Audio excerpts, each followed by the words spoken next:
Coreografias, como é que, na verdade, Mari,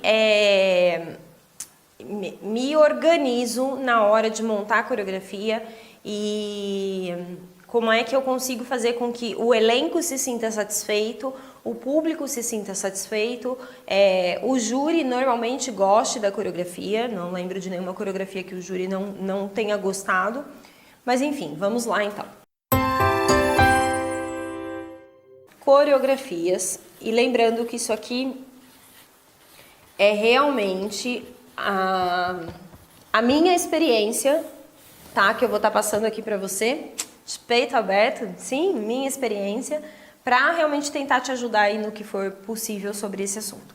Bom, a primeira coisa aqui que a gente precisa pensar na hora de montar uma coreografia, vamos associar ao nosso jantar, sim? Então, a primeira coisa que eu preciso pensar é quem serão as pessoas convidadas para degustar esse jantar, ou seja, quem é a minha plateia? Sim, a minha plateia são as pessoas que sentam ali à mesa no meu jantar. Então eu preciso pensar na minha plateia. Minha coreografia é a receita que eu vou fazer, sim, aquele prato que eu vou fazer para oferecer no jantar. Então aqui minha plateia, vou colocar só um lembrete aqui, são os convidados do jantar. Beleza. Quem é essa plateia, né? Quem são esses convidados? É mãe e pai de aluno? Porque é diferente um convidado mãe e pai de aluno e é diferente um convidado júri.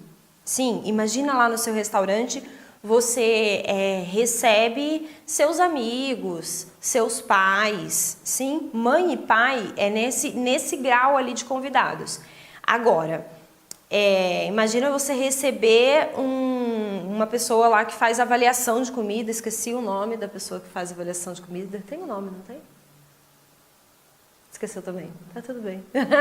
Tem um nome lá. Júri gastronômico. Obrigado. Um júri gastronômico, sim. E imagina você ter que fazer um prato para uma pessoa que entende muito de comida e que ela vai avaliar o seu prato. Então, são convidados totalmente diferentes. Então, aqui eu posso ter desde mãe e pai, de aluno,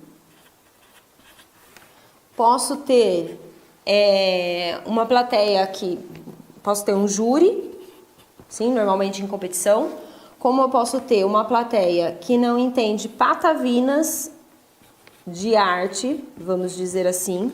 Por exemplo, o que é uma plateia que não entende patavinas de arte? Por exemplo, eu vou apresentar numa escola normal, onde, né, escola pública ou privada, mas uma escola de ensino fundamental, onde não necessariamente essas crianças que estão ali na escola, ou mesmo adultos que estejam ali, já tenham algum dia feito dança. Sim? Então eles não entendem patavinas da arte da dança. Esse é um ponto, tá? Então, não tô aqui falando que só, né, que é o grau da pessoa saber ou não se aquilo é certo ou errado. Não, tô falando que ela normalmente não viu dança na vida dela, é a primeira vez que ela vai ver, sim? Então, é uma pessoa que, por exemplo, num jantar, como é que eu posso avaliar? Por exemplo, eu tive férias, 4 dias de férias há uns dias atrás, né? E eu fui pra praia e eu fui conhecer um restaurante que eu gostava, que eu queria muito conhecer. E aí eu fui comer ostra pela primeira vez na minha vida, sim? Como é que eu posso falar se a ostra era boa ou não, se eu comi a primeira vez na minha vida? Não tem como eu falar. É a mesma situação. É a mesma situação. Se a gente degusta um prato pela primeira vez, eu só tenho como falar se eu gostei ou não. Sim, uma opinião pessoal. Mas falar se o prato era bom, essas pessoas aqui não têm condição de falar. Diferente do júri. O júri tem. Tudo bem? Acompanhou? Depois eu posso oferecer também para uma determinada, né, um determinado grupo ali de pessoas que entendam muito. que entendam muito da dança, de dança, e vai entender sobre coreografia. Por exemplo, bailarinos.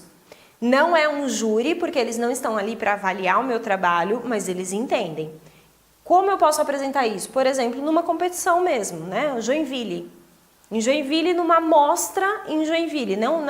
Você não foi para o palco competitivo, você vai participar da mostra de Joinville, que não é competitiva, e você vai levar um trabalho. As pessoas que estão ali vão entender se esse trabalho é bom ou não, porque eles são bailarinos, eles entendem. É diferente desse público aqui. Então, só por aqui, dá pra gente falar mais 1 milhão de coisas nessa gama aqui, mas só por aqui a gente já entende que a gente tem pelo menos 4 públicos diferentes para quem eu possa apresentar a minha coreografia, ou seja, ter na minha mesa de jantar. Vai ser difícil eu ter exatamente todos eles na mesma mesa de jantar, porque posso ter uma mãe e pai de aluno assistindo uma competição onde tem júri, onde tem bailarinos, mas dificilmente vai ter alguém que não entende de dança lá. Se é mãe e pai, um pouquinho entende.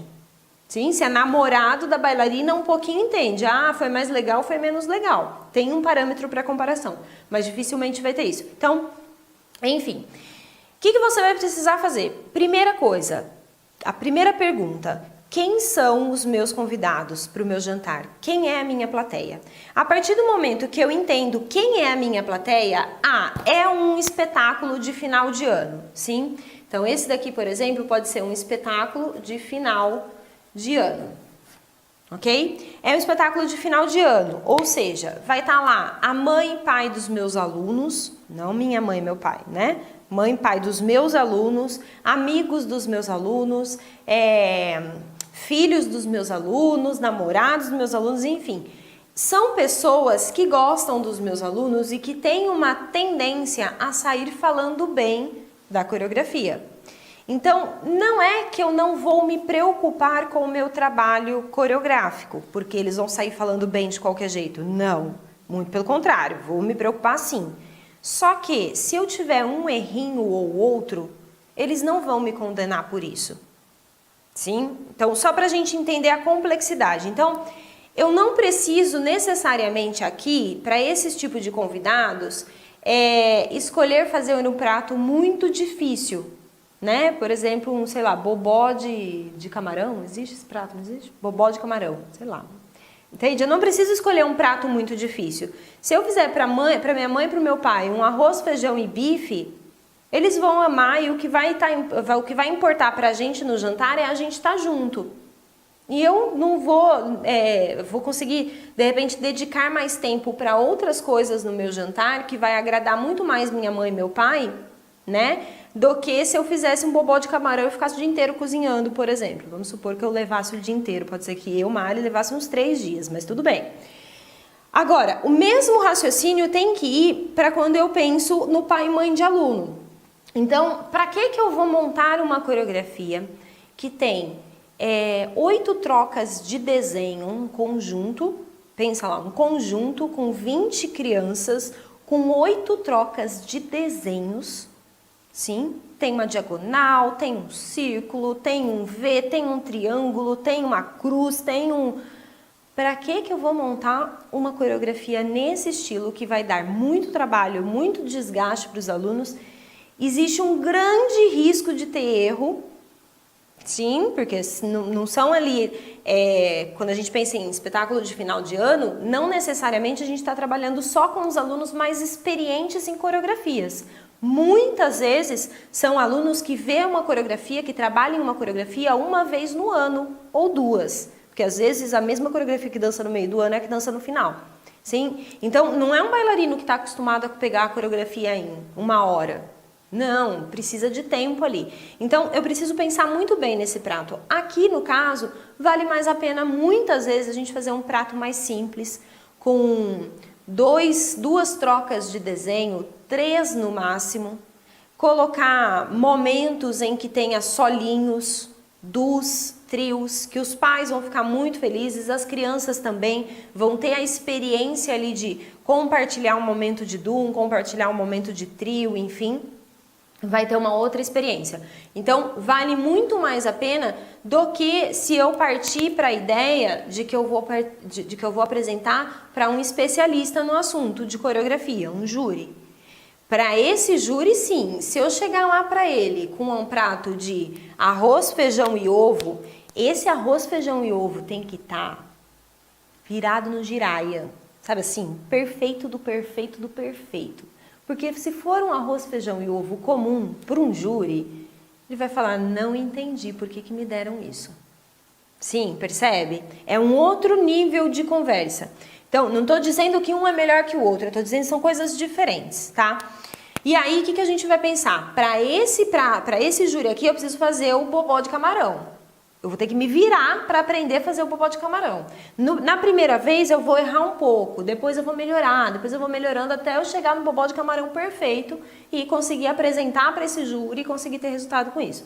Então, nesse júri aqui, por exemplo, a gente vai encontrar ele em festivais competitivos, né? Então, quando a gente vai para uma competição, não adianta eu pegar a mesma coreografiazinha, sim, eu, Mari, ir lá e pegar minha mesma coreografiazinha, meu arroz feijão que eu fiz pro espetáculo de final de ano e levar isso para o palco de competição. Ou esse arroz e feijão tá assim, perfeito, fora do normal, ou eu vou levar um caldo na competição, porque o júri vai falar, não entendi por que me trouxe isso. Então, a gente precisa pensar para quem que a gente está montando a coreografia, tá? E aí dá para falar de várias outras coisas, só vou pincelar aqui, mas, por exemplo, não adianta nada eu levar para um público que não entende patavinas da arte da dança, uma coreografia super alternativa, que a pessoa vai lá, faça um movimento, normalmente, né, normalmente moderno, tem mais essa tendência, né? Faz um movimento de cabeça, depois fica lá parado olhando para o público o resto da música inteira, depois sai e todo mundo vai olhar e não vai entender nada. Por mais que tenha um propósito maravilhoso, uma linguagem maravilhosa, uma ideia, enfim, o público não vai entender. Sim, é como se eu, sei lá, tivesse uma pessoa que não está acostumada com pratos muito diferentes, de repente eu vou lá e ofereço carpaccio. Sim, carpaccio, aquela carne bem fininha, assim, cru, com alcaparra, molho de mostarda. E aí eu vou lá e ofereço esse prato para a pessoa que está acostumada a comer bife, comer picanha. E aí, às vezes ela não conhece carpaccio, ela vai falar, não entendi, bife fininho, né? Carne fininha, mal passada, cru. Entende? Então, a gente precisa entender realmente para quem que eu estou apresentando. Nesse caso aqui, o que vale a pena? Se for crianças ali de 7 a 12 anos, talvez eu montar uma coreografia falando sobre os 3 porquinhos. Né? 3 porquinhos não, porque isso era na minha época. Nessa época agora deve existir outras coisas. Minha sobrinha gosta de um tal de desenho lá que nem eu sei o que é. Mas enfim, buscar coisas que seja do meio dessa criança. E aí eu monto uma coreografia voltada para isso. Isso sim, a criança vai prender atenção, eles vão amar o espetáculo, eles vão amar o que é dança. Muito mais importante do que ele amar a minha coreografia, é ele amar o que é dança para esse público. Sim, porque é isso que vai fazer ele procurar uma escola, e isso vai fazer o nosso mercado crescer, isso vai fazer a nossa dança crescer. Sim? Então, a escolha de uma coreografia está muito mais... É um negócio muito mais louco. A gente pode ajudar a dança, como a gente pode afundar a dança com a escolha da coreografia. Pense nisso, tá? E aí, então, aqui normalmente vai ser um espetáculo mais... eu vou colocar mais ilustrativo aqui, pensando realmente em prender a atenção da plateia. Aqui eu estou muito mais preocupada em prender a atenção. Já nesse outro aqui, não. Esse aqui eu estou preocupada em enviar uma mensagem, tá? Nesse daqui eu estou preocupada com a minha mensagem. Porque são pessoas que entendem de dança. Lógico, não posso tecnicamente deixar as minhas bailarinas, né, errarem ali, porque as pessoas entendem, mas a mensagem coreográfica em si, o prato que eu vou escolher é indiferente. Porque as bailarinas vão entender tanto do arroz com feijão, tanto do bobó de camarão, quanto de tudo. Sim? Então a gente tem esse perfil, pense qual é o seu perfil para você decidir realmente qual é o tipo de coreografia que você vai criar.